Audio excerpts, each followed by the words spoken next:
Hello and welcome back. This is the Triphase Oscillator from New Systems Instruments. It's a complex analogue VCO that's based around the concept of phase cancellation, which is a key part of the sound of everything from chorus and phaser effects to PWM and supersaws. As you'll hear later in this video, it can sound absolutely huge. Now, I did a video last year on the other New Systems modules, which I'm a big fan of, and just like the harmonic shift oscillator and the inertia module, the Triphase Oscillator is deceptively simple on the surface. It basically produces three saw waves which are always at the same pitch, but with voltage control over their relative phases. You can combine them via the onboard bipolar mixer, or you can tap the outputs individually. There's a linear FM input and a hard sync input, and that's kind of it control-wise. But as you'll see, this relatively simple architecture opens up a whole world of rich and complex sound design. There's a load more detail on the maths behind the module in the user manual, which is excellent if you're curious about what's going on under the hood. Now, New Systems kindly sent me over a unit to play with, so in this video I'm going to give you an overview of its features and then build up some patches so you can hear what it's capable of. In the meantime, here's a quick taste of what's coming up.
Okay, before I get into the patches, I just want to give you a quick overview of the front panel controls of the Triphase Oscillator and explain how it works. It's an 18 HP module, so it's pretty chunky, really well built, lots of space between all the controls. The top of the panel has all the kind of standard oscillator stuff, volt per octave input, coarse and fine tuning, linear FM input with an attenuator and a hard sync input. And then below that we've got the three controls for each of the three phases. So we've got one sawtooth oscillator at the same frequency, three different versions of it with different phases, which we can control using these pots. We can CV the phase using these inputs with an attenuator, and we can mix them using a bipolar mixer, which gives you the output at the mix output, and we can also tap the individual outputs of each phase. So let's have a quick listen to phase 1, or the first saw. That's positive, and I can invert it to change whether it's a falling or rising. If I bring in the others, this mixer is actually a Moog CP3 style design, so it will distort quite nicely as we get to three of them stacked together at the same phase. It just kind of squares off the top, giving us quite nice distortion. Let me take the second one out for a second. If I invert the second one, with the phases the same, they basically cancel each other out, but if I adjust the phase to be 180 degrees out of phase, we're effectively removing all the even harmonics here, leaving just the odd harmonics, which gives us this square wave. And if we now adjust the relative phases, we get this kind of pulse width modulation, PWM. So from these two saws, by inverting one, we get these kind of square options. And then of course if we bring in the third one here, adjust the phase of that, and let's maybe take an LFO to the phase of the first one. Let's bring up this attenuator.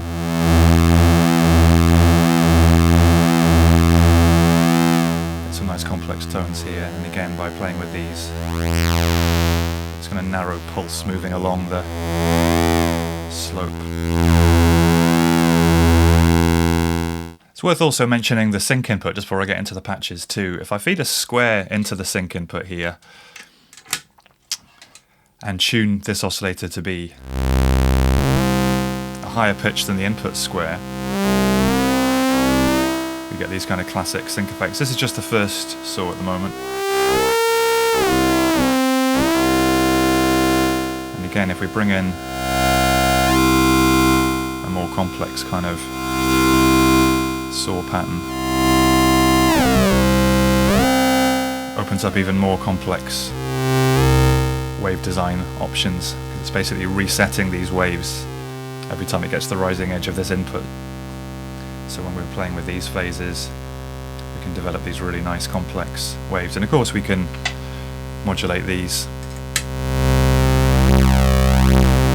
with LFOs, or we can modulate these at audio rate for even more complicated and interesting shapes.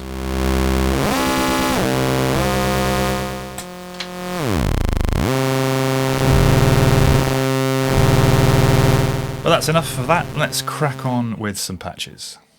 Okay, so to kick us off, I've just patched up a basic subtractive synth patch, and I've just got the first wave turned up. So we're just hearing a kind of raw saw wave. Got a slow envelope from the Danny Sound ADSR. It's running through the multimode ladder filter and the Expert Sleeper's Persephone VCA. So far, very basic and very straightforward. I can bring in the other two waves, which I've got some slow LFOs modulating the phases of. So we're getting more into kind of super saw.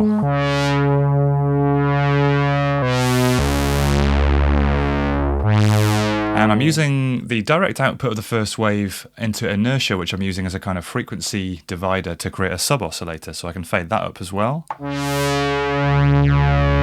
Just mixing them through blinds. So we get this kind of huge super sawy stack. Let's just bring that filter down a bit more.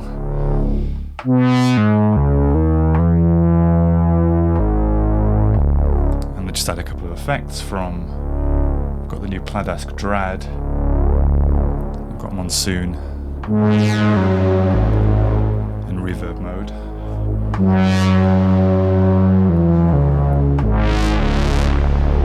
And I've got the mod wheel opening the filter and also introducing a little bit of vibrato via another LFO, using another channel of blinds as a VCA to feed that into the FM input. You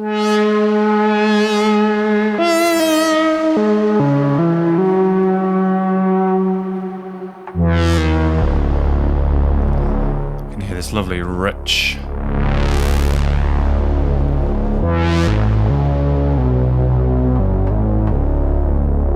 super saw with a sub through a nice filter, a couple of effects, classic stuff. Okay, so as we saw in the overview video, if we take two of these waves from the Triphase Oscillator, mix one of them fully positive and one of them fully inverted, and they're 180 degrees out of phase, then we get a square wave. And then if we adjust that relative phase, we get a kind of pulse width modulation. So I've got a little sequence in the Turing machine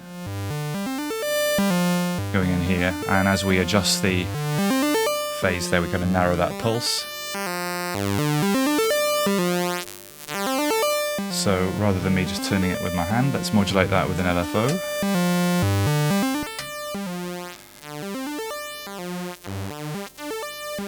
I'm just going to back it back so it doesn't quite cut off, so it's like right to the near edge. And let's run this through an LPG.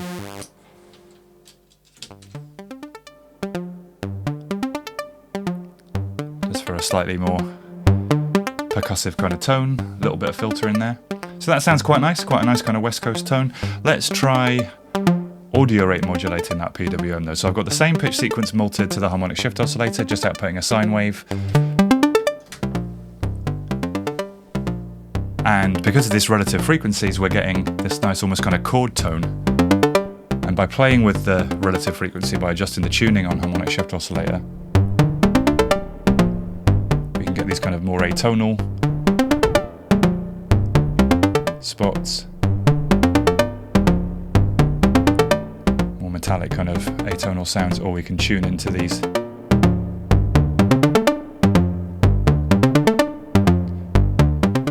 ratios which are kind of harmonically related. You can see on the scoping, and these kind of interesting square shapes with little, almost like polygons forming. And as we sweep into these kind of frequencies, we get these kind of chord tones again.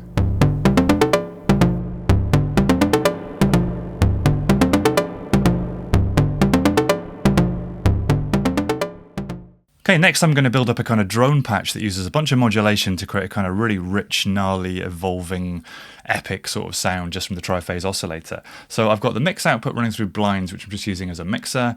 I've got the output of that going into inertia, which I'm using as a filter, a low-pass filter. At the moment it's wide open, so you won't hear any filtering yet. And I'm going to use the quad LFO from New Systems with the phase expander to produce 3 quadrature LFOs, which I'm going to use to modulate the phase of the 3 oscillators in the Triphase Oscillator. So I've got 3 phase-related LFOs here to control the phases of these sawtooth waves here, if that makes sense. Let's have a listen. So I've just got the first one of the 3 saws up at the moment, which sounds like this.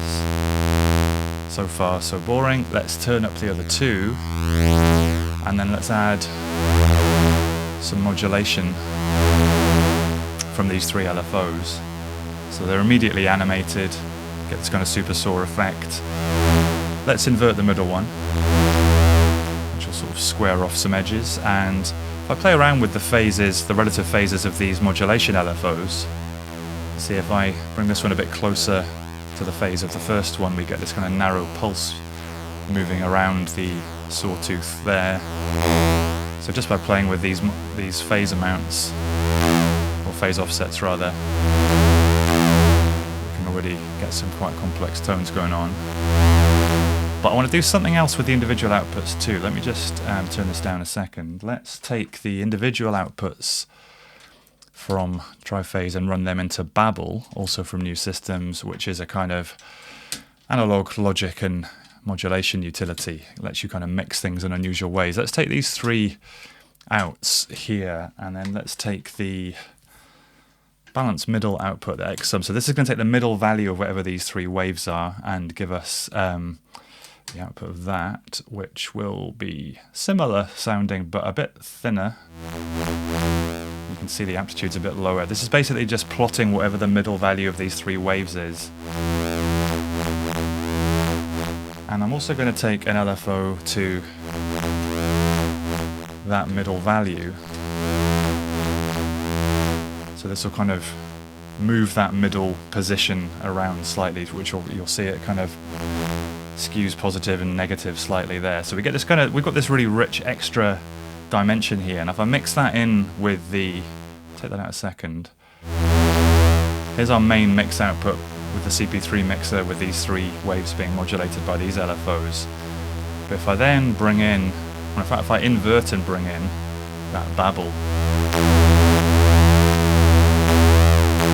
get an even more rhythmic kind of effect with some phase cancellation happening, and an incredibly complex wave starts to appear here. Let me just bring these down a fraction. And now let's throw the kitchen sink at this. Let's take some audio rate frequency modulation. I'm going to use harmonic shift oscillator, just the sine output. And let's bring up this linear FM amount. And I've tuned this so we're getting this kind of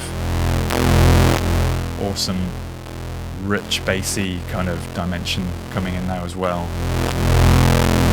So let's filter this down a bit. Add a bit of resonance. And we've got a couple of LFOs left on the quad LFO, so let's modulate the filter cutoff slightly. And let's also modulate the skew on the filter slightly. So this is one of the unique things about inertia as a filter.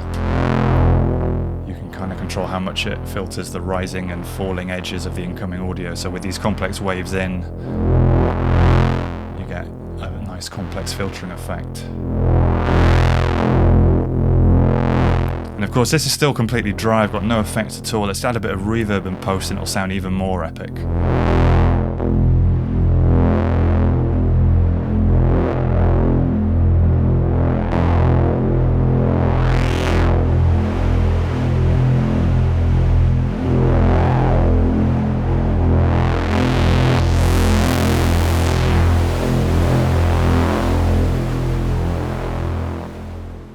Okay, in this patch I'm going to explore using the sync input for some interesting effects. So to start with, I've made a square wave using harmonic shift oscillator and compare to, which I'm just going to use to sync the oscillator at this pitch. So this I'm going to feed into the sync input. And then if I take the mix output, I've just got the first wave turned up and we can get this kind of classic oscillator sync effect where that square wave is going to reset this oscillator, which gives us this kind of classic screaming sync sound. So far, so straightforward. Let's just add in the other two waves, which I'm going to be applying some slow LFO modulation to the phase of, and we get this much more interesting kind of moving tone. Which is cool. Now let's feed a pitch sequence from step 8 into the volt per octave input on the oscillator. So we're still kind of locked to the bass tone of the harmonic shift oscillator square wave, which I can also tune from here.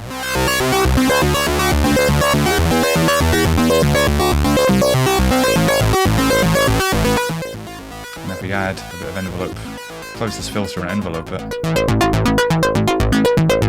add a bit of reverb, and add a bit of delay, you get a very cool kind of trancey arpeggio.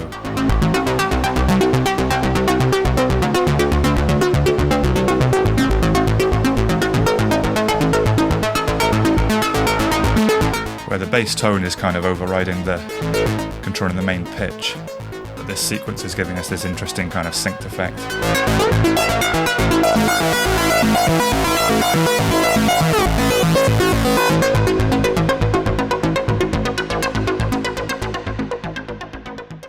Okay, so as we saw in the overview, the built-in bipolar mixer doesn't have any voltage control. They're not VCAs in here.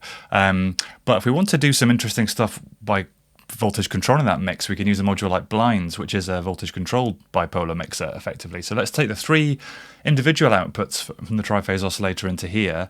I can mix them. I've just got the first wave at the moment, which you can hear. And if I was to bring in the second wave positively, I've set the phases so we're going to get this octave effect, and if I invert it, we'll end up with a square wave. So it'd be quite nice to modulate that, to dynamically change it. So we'll effectively be wave shaping it, but also changing the amplitude at the same time.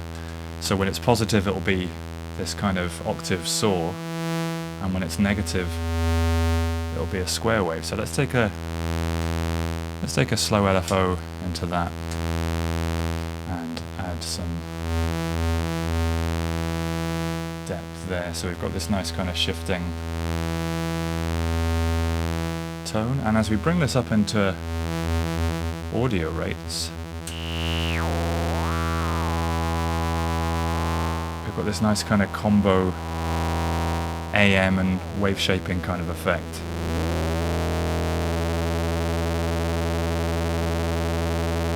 Let's just patch in a sequence to this.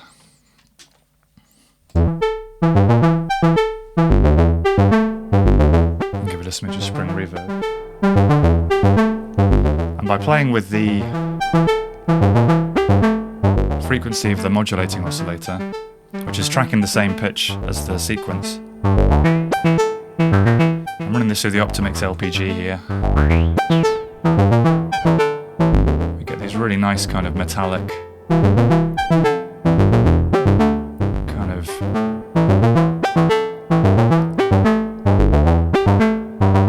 springy sort of sounds.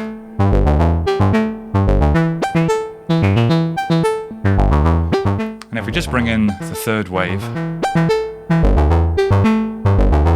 without any phase modulation or any amplitude modulation, I'm actually not changing the phases of these waves at all.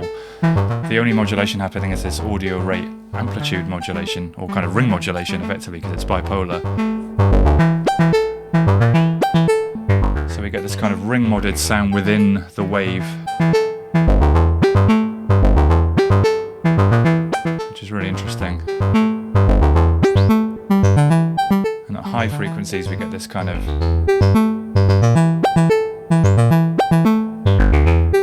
little bit of bite to the top of the sound. And at lower frequencies, as you approach these kind of sympathetic frequencies, they kind of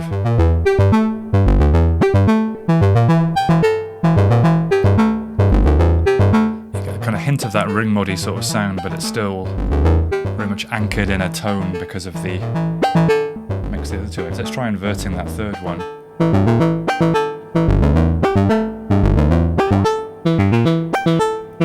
Even more interesting shapes.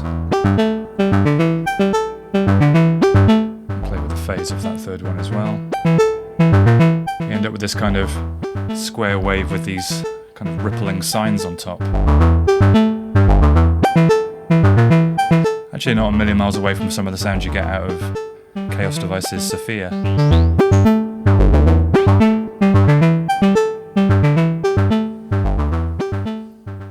Okay, in this patch I'm going to look at using the three separate individual wave outputs from the Triphase Oscillator again, and I'm going to mix them through blinds again, but this time I'm just going to use it as a kind of mixing unipolar VCA.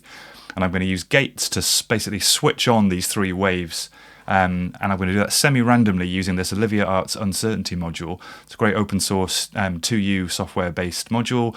And this default firmware basically takes a gate input, and then these 8 outputs will output that gate with decreasing probability as you go down. So let's just take the third one down, say, which is still pretty frequent but missing, skipping quite a few of these 16th notes. And let's hit that into the CV input of the first channel of blinds. And we're getting this first saw wave from the oscillator kind of switching on and off. I'm also using the same 16th note clock to hit the sync input on the oscillator so that we should get a consistent kind of start to each note every time the clock fires. Let's take the next one down, which is slightly less frequent, into the second VCA, which is mixing with the first. And you can see on the scope we're getting this extra. On some notes we're getting an extra one, on some notes we're just getting the second one. Do the same with the third, which is even less frequent. Because I've just set these phases manually to be roughly 10 o'clock and about 1:30 there compared to the 12 o'clock phase of the first channel. I mean, some of the notes sound a bit like an octave up, some of them just sound slightly harmonically richer than the other. So we've got this kind of randomly changing waveform with every note, but it's only switching between certain preset values, so it still feels quite uniform. Let's hit a pitch sequence into this. And let's pass it through a filter because it's getting a bit kind of buzzy and raw sounding. So I'm using the same 16th note clock here on the Danny Sound to trigger the Danny Sound envelope, which is open in this Danny Sound filter.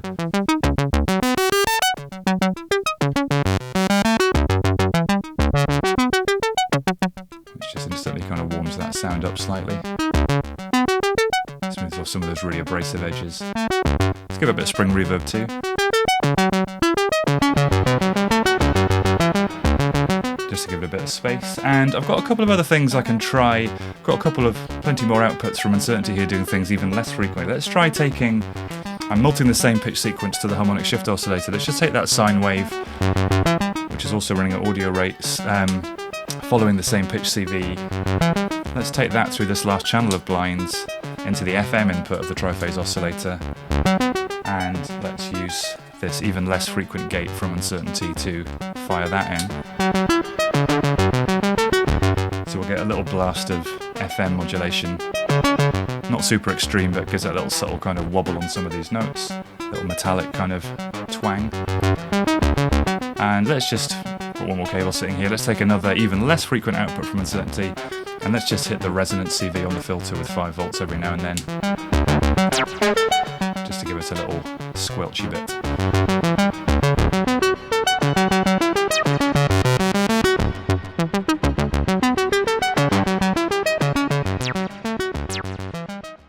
Okay, so finally I want to explore using the Triphase Oscillator for stereo effects, because we've got 3 independent wave outputs here with different phases, so natural use for this is to kind of use them for spatialization.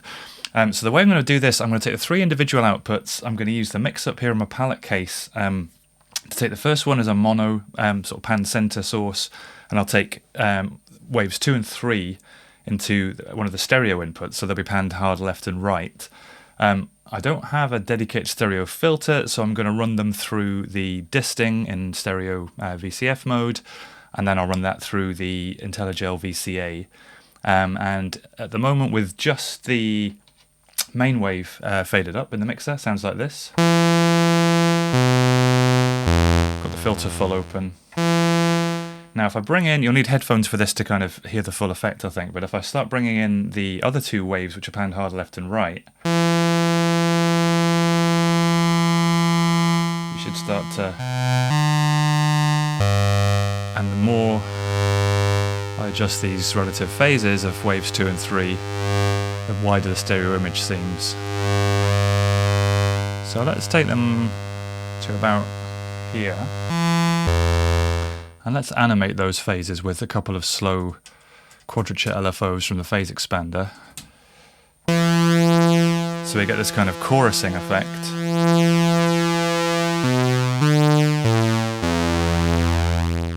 And let's go for a shorter envelope, which I'm just going to trigger, just an attack decay envelope. Let's start a little sequence. Bring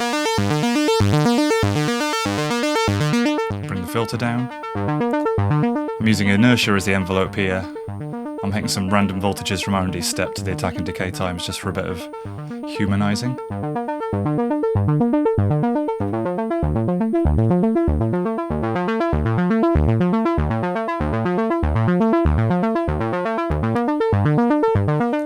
So it's really nice kind of stereo saw.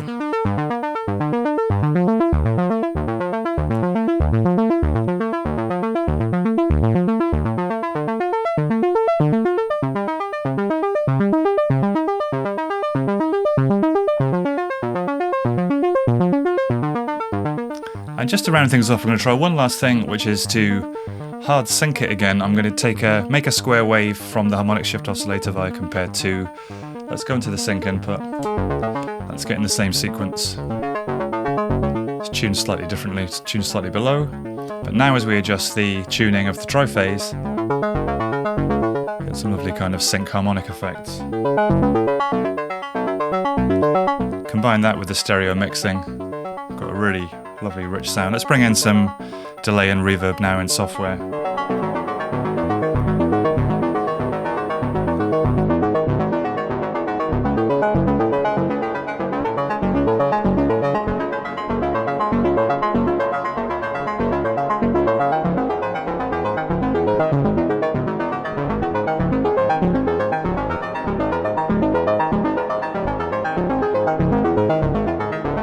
So that's about it for this video. Hope it's given you a taste of what the Triphase Oscillator is capable of. If you're looking for a bread and butter oscillator with standard wave shapes on tap, this definitely isn't it, but if you're looking for something a bit more specialised that lets you explore some less common synthesis techniques and generate some huge sounds in the process, then I think this is a great option. It's another really impressive and original analogue design from New Systems. If you've enjoyed the video, please do like, subscribe, leave a comment, tell your friends. I'll be back soon. Thanks for watching.